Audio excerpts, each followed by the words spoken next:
অনেক সময় আমরা কারোর নীরবতাকে তার দুর্বলতা ভেবে বসি। হতেই পারে সেই ব্যক্তি উত্তর দিতে চাইছেন না, হতে পারে অন্য কোনো কারণ আছে যা আমরা বুঝতেই পারছি না। সেই জন্য তাকে দুর্বল ভেবে নেওয়া অনুচিত। দেখতে গেলে এই বিশাল সমুদ্র এও কিন্তু নীরব, শান্ত হয়। কিন্তু যখন সে রুদ্র মূর্তি ধারণ করে তখন কি হয়?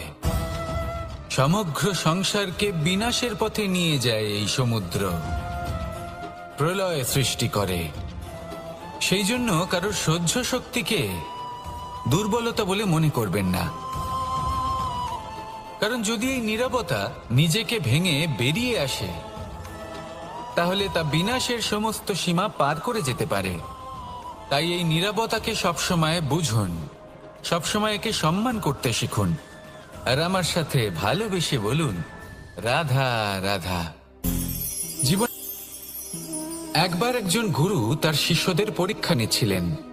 উনি ওনার প্রত্যেক শিষ্যকে একটি করে পাখি দিয়ে বললেন সেই পাখির বলি দিতে হবে, কিন্তু এমন এক স্থানে যেখানে কেউ তাদের দেখতে পাচ্ছে না। প্রত্যেক শিষ্য নিজের যাত্রা শুরু করলো। কেউ ঘন বনে প্রবেশ করলো, কেউ অন্ধকার গুহায় প্রবেশ করলো, কেউ দূরে কোনো পর্বতের শিখরে পৌঁছে গেল। যে মুহূর্তে দেখলো তাদের কেউ দেখতে পাচ্ছে না, তারা সেই বলি দিতে চেষ্টা করলো। যেই বলি দিতে গেল, সেই পাখি আলোর কিরণে পরিবর্তিত হলো এবং লুপ্ত হয়ে গেল। একজন শিষ্য ছিল যে আবার গুরুর কাছে ফিরে এলো। সে বলল, ক্ষমা করবেন গুরুদেব, কিন্তু আমি এমন কোনো স্থান পেলাম না যেখানে কেউ আমাকে দেখতে পাচ্ছে না। অন্য কেউ না দেখতে পেলেও আমি নিজে দেখতে পাচ্ছিলাম, আমার অন্তর্মন দেখতে পাচ্ছিল। সেই শিষ্য বুঝতে পেরেছিল যে পরমাত্মার দৃষ্টি সবসময় তাকে দেখতে পাচ্ছে, আর ও কখনো অনুচিত কর্ম করতে পারবে না। আর শুধুমাত্র এই কারণে সেই শিষ্যই সেই পরীক্ষায় উত্তীর্ণ হল। আসুন আর আমার সাথে ভালোবেসে বলুন, রাধা রাধা। রাত্রে আমরা সুখ নিদ্রা লাভ করি, আমরা স্বপ্ন দেখি, ভবিষ্যতের পরিকল্পনা করি, খুব ভালো লাগে। সকালে যখন চোখ খুলি, নিদ্রা ভঙ্গ হয়, স্বপ্ন সেইখানেই ভেঙে যায়, আর তারপর আমরা আমাদের রোজকার জীবন যাপন করি। স্বপ্ন হয়তো মানুষ রাতের বেলায় দেখেন, কিন্তু সেটাকে সার্থক দিনের বেলাতেই করতে হয়। রাতে মধুর বাতাসের নিচে কোমল শয্যায় শুয়ে মাতার গলায় মিষ্টি গান শুনতে শুনতে নিদ্রায় আচ্ছন্ন হওয়া, স্বপ্ন দেখা, ভবিষ্যতের পরিকল্পনা করা বড়ই সরল।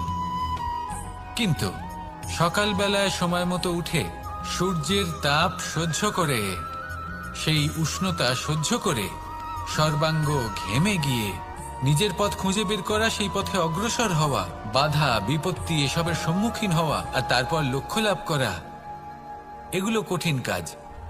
এ হলো অত্যন্ত কঠিন কাজ।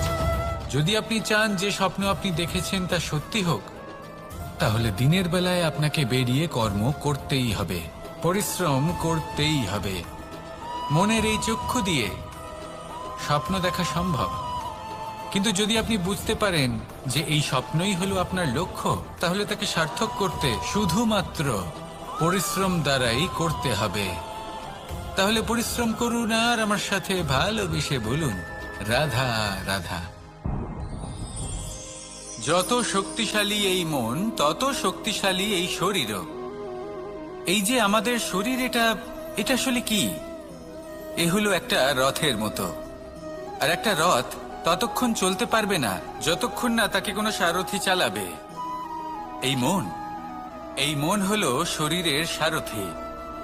এবার ভাবুন, যদি এই সারথি শক্তিহীন হয়, দুর্বল হয়, তাহলে এই রথের কি হবে? এটা উচিত পথে চলতে পারবে না, উচিত গতিতে চলতে পারবে না, মন মতো স্থানে এটা পৌঁছতেও পারবে না। সেই জন্য মনের শক্তি অত্যন্ত প্রয়োজনীয়। এবার মনের শক্তি আমরা কোথা থেকে লাভ করি? দৃঢ়তার শক্তি থেকে। এবার এই শক্তি আমরা কিভাবে বাড়াতে পারি? আমরা প্রতিদিন কিছু নতুন স্থির করি, কিছু ছোট কিছু বড়। আর যেই আমরা নতুন কিছু পূর্ণ করি, আমাদের মনের শক্তি বেড়ে যায়। আর যদি পূর্ণ না করতে পারি, মনের শক্তি কমে যায়। একটা দেওয়ালের মতো ছোট ছোট ছোট ছোট শিলা আমরা একটার পর একটা স্থাপন করে একটা দেওয়াল তৈরি করি। এতগুলো পাথর যখন একত্রিত হয়ে যায়, তখন এমন এক দেওয়াল তৈরি হয় যাকে ভাঙা প্রায় অসম্ভব হয়ে দাঁড়ায়। সেরকমই হয় মন এবং দৃঢ়তা। ছোট ছোট কাজ করে নিজের লক্ষ্য পূর্ণ করুন। এই লক্ষ্য যদি পূর্ণ হয়, তবে মনের শক্তি বাড়বে। কিছুটা এইভাবে যে যত বড়ই বিপদ আসুক না কেন, সেই বিপদ নিজে হার মেনে নেবে, কিন্তু আপনার মন ততটাই শক্তিশালী থাকবে। তাই মনের শক্তি বাড়াতে থাকুন, যাতে আপনি উচিত পথে চলতে পারেন, উচিত গতিতে চলেন আর মনোবাঞ্ছিত স্থানে পৌঁছতে পারেন। তবেই এই মন প্রসন্ন হয়ে বলবে, রাধা রাধা। আজ আমরা দুই ধরনের ব্যক্তির বিষয়ে কথা বলবো। প্রথম জন হলেন যে প্রয়োজনের থেকে অনেক বেশি পরিমাণ ধন উপার্জন করে থাকেন। তার কাছে ততটা ধন থাকে যতটা তার প্রয়োজনও নেই। তারপরেও আরো ধন উপার্জন করতে চেষ্টা করতে থাকেন। সকল সম্ভব চেষ্টা করেন, সকল সম্ভব কর্ম করেন, তা সে উচিত কর্ম হোক বা অনুচিত, তাতে তাদের কিছুই যায় আসে না। তারা শুধুই এই সংসারের সকল সুখ ভোগ করতে চান, সকল স্বাচ্ছন্দ্য লাভ করতে চান। আজীবন তারা প্রচেষ্টাই করতে থাকেন।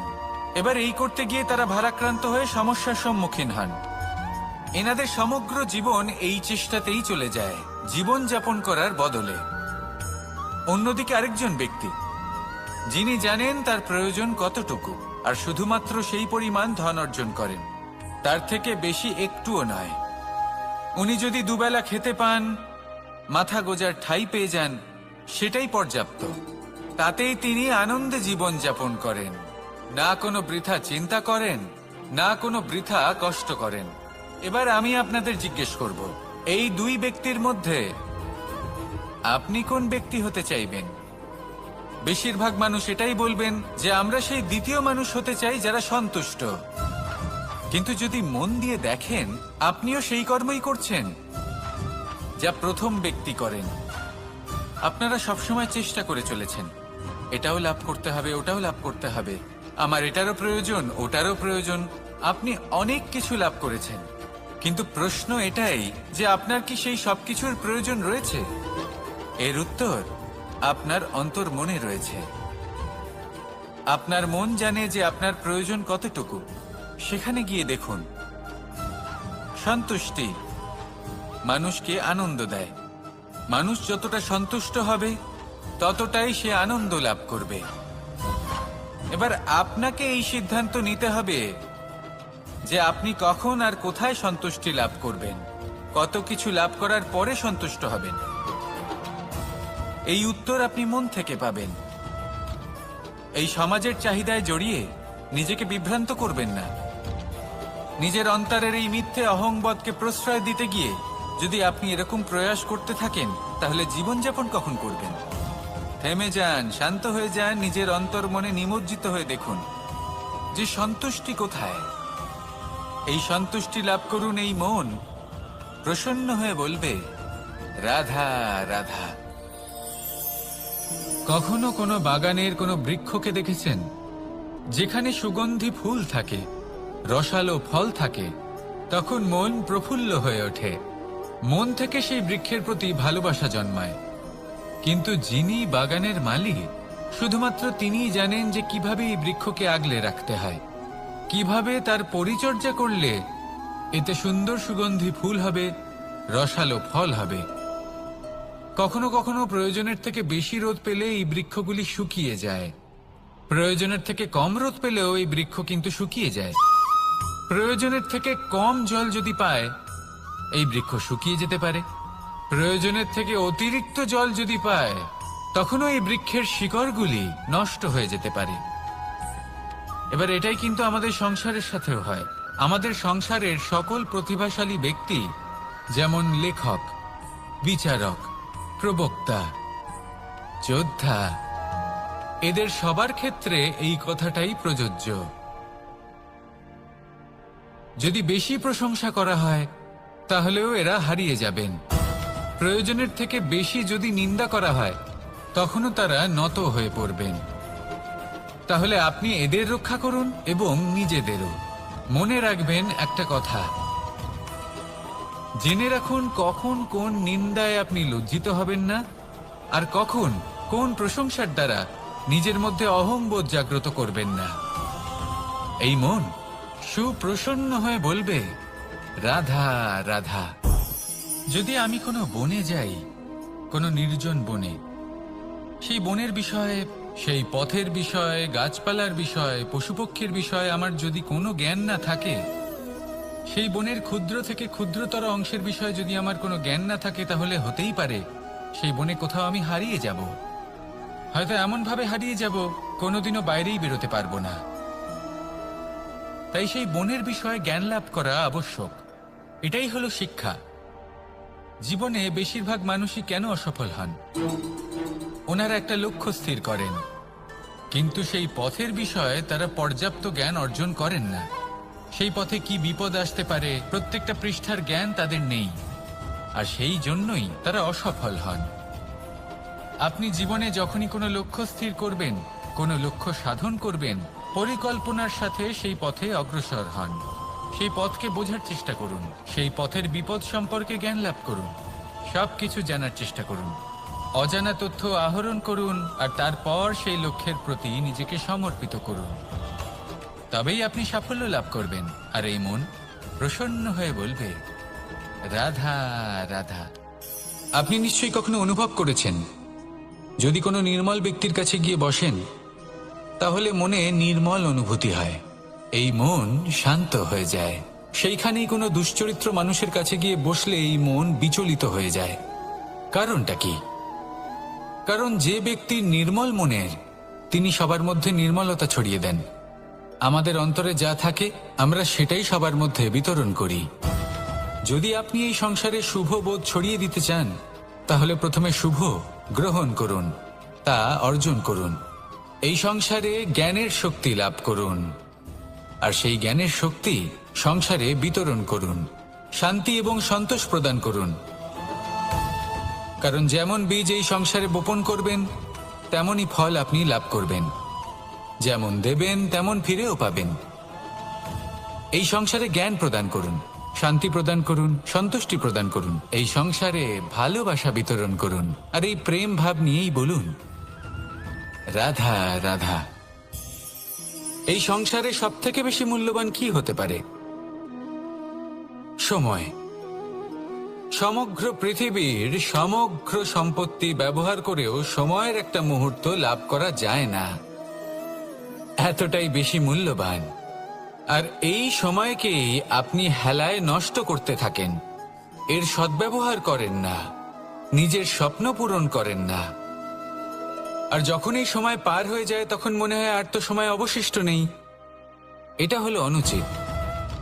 তাই এই সময়ের সদ্ব্যবহার করুন, শ্রেষ্ঠ কর্ম করুন, সেই সকল কর্ম করুন যা আপনি করতে চান, সেই সকল স্বপ্ন পূরণ করুন। এই সময় ব্যর্থ হতে দেবেন না। এই সময় কারোর জন্য থেমে থাকে না। আর একবার এই সময় পার হয়ে গেলে আর আপনি তার সদ্ব্যবহার না করলে, এই সময়ই এসে আপনার বিনাশ ঘটাবে। এই সময়কে সম্মান করুন, আর আমার সাথে ভালোবেসে বলুন, রাধা রাধা। এই সংসারে দুই ধরনের মানুষ দেখা যায়, এক সরল, দুই জটিল। এবার এই যে সরল ব্যক্তি থাকে, তাদের এই সমাজ দুর্বল মনে করে। এমনিতে দেখতে গেলে জলও সরল, বায়ুও সরল। ওনারা যেদিকে চাইবেন প্রবাহিত হতে পারেন, এনাদের যে আকার দেবেন সেটাই ধারণ করবেন। কিন্তু এরা বাস্তব রূপ ধারণ করলে তখন কি হয়? এই জল এমন এক ধারায় পরিণত হয় যে অনেক বড় বড় পাথরকে খণ্ডিত করে দিতে পারে। এই বায়ু এমন এক চক্রবাতে পরিণত হয় যা সংসারে বিনাশ ডেকে আনে।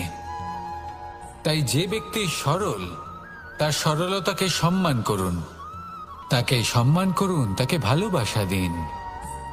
আর আমার সাথে ভালোবেসে বলুন, রাধা রাধা। খেলা খেলতে কে না ভালোবাসেন? আমরা প্রত্যেকেই যখন সময় পাই, সুযোগ পাই, তখনই আমরা কোনো খেলা খেলি। খেলার সময় দুই ধরনের মানুষ ওখানে থাকেন। এক, যারা অংশগ্রহণ করেন, আর দুই, যারা দেখতে থাকেন, যারা দর্শক হয়ে দেখেন, যারা নিজের পক্ষের বিজয়ের ফলে উচ্ছ্বসিত হয়ে থাকেন, পরাজয়ের ফলে শোক পালন করেন, পরামর্শ দিয়ে থাকেন। আর বিজয়ী কে হন? বিজয়ী তিনি হন যিনি অংশগ্রহণ করেন। নির্বাচন আপনাকে করতে হবে, আপনি কি করতে চান? আপনি কি খেলোয়াড় হতে চান, নাকি আপনি দর্শক হতে চান? যদি আপনি বিজয়ের আনন্দ লাভ করতে চান, সেই রোমাঞ্চ অনুভব করতে চান, তাহলে খেলতে হবে। ময়দানে আপনাকে নামতেই হবে। পরাজয়ের সম্ভাবনার ভয়ের সাথে আপনাকে লড়াই করতেই হবে। বিপক্ষের আহ্বানকে স্বীকার করতেই হবে, খেলোয়াড় হয়ে উঠতে হবে। তবেই এই বিজয়ের সম্ভাবনা থাকবে। আসলে কি, দর্শক হয়ে পরামর্শ দেওয়া অত্যন্ত সহজ। ময়দানে নেমে অংশগ্রহণ করা অত্যন্ত কঠিন। আর এখানে যেটা সহজ, তা আপনাকে বিজয়ের পথে কখনোই নিয়ে যাবে না। আসুন আমার সাথে ভালোবেসে বলুন, রাধা রাধা। এই সংসারে মানুষ জন্মগ্রহণ করেন, বড় হতে থাকেন, পুরুষার্থ লাভ করেন, অর্জন করেন। অর্জন করা আসলে কি? বেশিরভাগ মানুষ বলেন অর্জন করা অর্থাৎ ধন সম্পত্তি অর্জন করা। আর কি অর্জন করা যায়? আর কি লাভ করা যায়? আসল প্রশ্ন হলো এটাই, যে কি এমন আছে যা বাস্তব রূপে অর্জন করার যোগ্য। তা হলো ব্যবহার, জ্ঞান এবং সন্তোষ। কেন? কারণ আপনি যখন এই সংসার ছেড়ে চলে যাবেন, তখন আপনার ধন সম্পত্তি আপনাকে বিদায় জানাতে আসবে না।